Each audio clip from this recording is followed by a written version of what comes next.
co powie ryba, czyli muchowe felietony.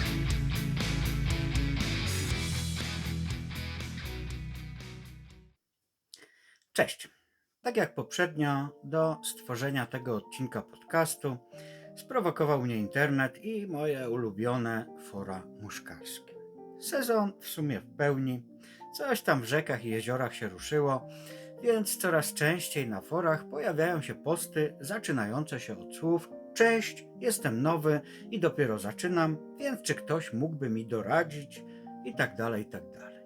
Na szczęście zawsze znajdzie się ktoś życzliwy, kto rzeczywiście doradzi.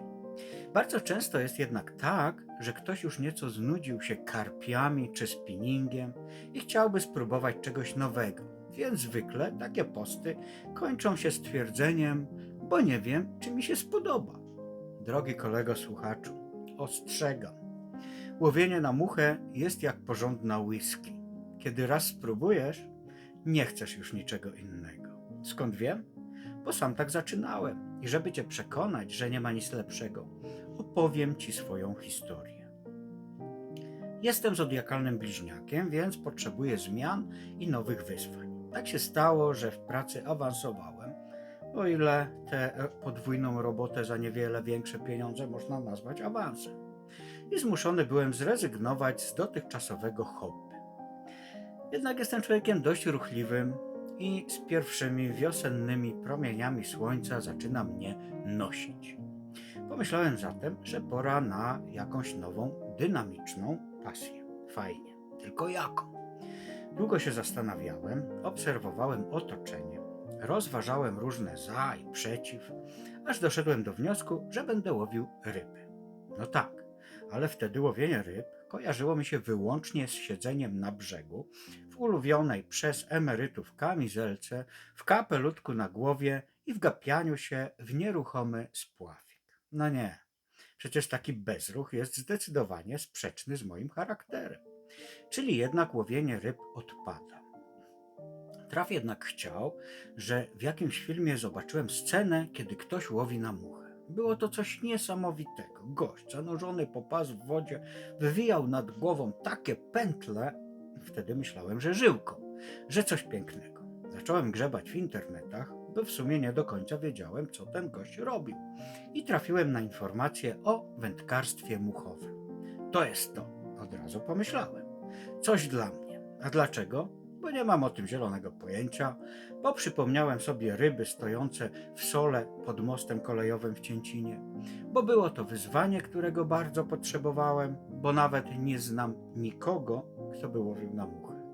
Pomyślałem sobie wtedy, że trzeba spróbować, ale jak wspomniani przeze mnie wcześniej forumowicze, nie wiedziałem, czy mi się spodoba, więc z zakupem sprzętu nie szalałem. Zakupiłem taniutki zestaw w jednym z sieciowych sklepów sportowych i hajda nad wodę. Tu muszę wspomnieć, że rzuciłem się od razu na głęboką wodę i samodzielnie ukręciłem sobie kilka much. Jestem zatem nad wodą, wyciągam sznur z kołowrotka, robię zamach. No i pewnie wiecie, co było dalej. W zasadzie cały pobyt spędziłem na rozplątywaniu zestawu. Te cudne rzuty okazały się bardziej skomplikowane niż te na filmie. Kiedy już wyszedł jakiś nieco pokraczny rzut, to mucha wylądowała na drzewie i się urwała. Po kilku godzinach powiedziałem sobie, że tak jak na pierwszy raz wystarczy. Jednak moja dominująca cecha charakteru, czyli upór, dała o sobie znać i kolejny raz wybrałem się do Cięciny. Mój Boże, ile nieprzyzwoitych słów wtedy padło i głośno, i w myśli. Oczywiście żadnego łowienia nie było, tylko jedna wielka parodia. Wtedy wróciłem do domu, rzuciłem wędkę i bardzo brzydkie przekleństwo i pomyślałem, że trzeba wymyślić coś innego. Ja bardzo szybko wpadam w pasję, ale po kilku dniach napięcie mi opadło, więc pomyślałem, że przecież kto jak kto, ale ja nie jestem byle kto, żeby dać się pokonać jakiejś wędce. Zebrałem się w sobie, postanowiłem tym razem wyskoczyć do Buczkowic nad Żylicę. I stała się rzecz cudowna. Złapałem na swoją pokraczną muszkę pierwszego pstrąga. Tego uczucia nie da się opisać. Euforia to w sumie eufemizm na to, co czułem. I już wiedziałem, że jest po mnie. że wsiąkłem. Zacząłem nieco lepiej rzucać, mniej plątały mi się przypony. Muszki przestawały być pokraczne i coraz częściej wyciągałem ryby. Potem trafiłem na muchową gazetę Sztuka łowienia na sztuczną muchę i zaczęła się moja z nią współpraca, która była tym przysłowiowym kamyczkiem wywołującym lawinę, bo dzięki temu zaczęły się różne wyjazdy, uczestnictwo w warsztatach i poznawanie coraz ciekawszych i wybitniejszych ludzi.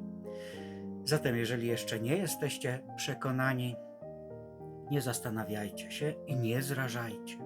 Łowienie na muchę to rzeczywiście metoda bardzo finezyjna, ale przecież jest dla ludzi, a radość, jakiej dostarcza, jest nie do określenia. Tylko pamiętajcie, jak już zaczniecie, nie będziecie chcieli łowić w żaden inny sposób.